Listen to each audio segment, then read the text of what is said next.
In this video, I'll talk about how to measure the altitude of the sun, and everything is measured with respect to the ground onto the earth's surface. So here we have the sun, and then this is the earth's surface here. Just the entire thing is onto the earth's surface. And in order to measure the altitude, what we do, we just take a stick here.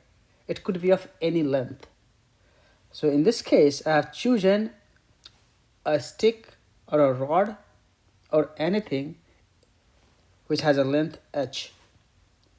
If you do that, then the sunlight falls onto this object and it casts a shadow. So this is the shadow here, the shadow of this object onto the earth's surface.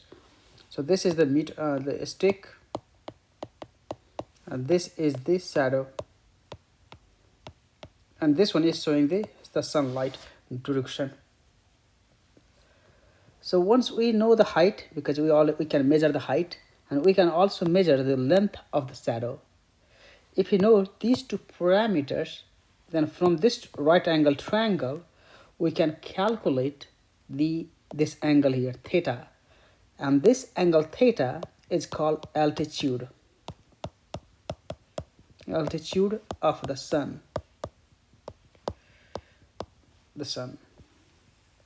And from this right angle triangle, the altitude can be measured by tangent theta. So tan theta is the rise over run. So in this case, the rise is h and the run is L.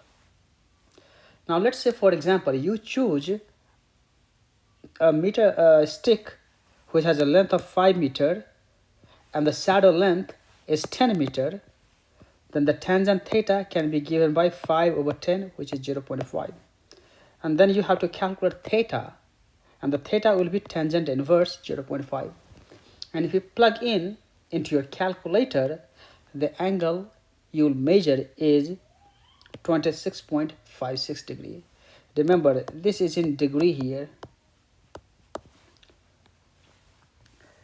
And the same way, if you know the height and if you know the altitude of the sun, then you can measure the length of the shadow.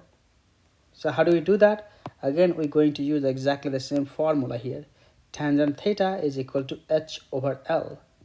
And then if you solve for L, then the length of the shadow would be given by h divided by tangent theta.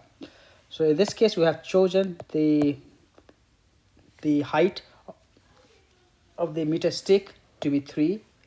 The angle is 30 degree. If you solve it, then the length of the shadow is 5.2 meter.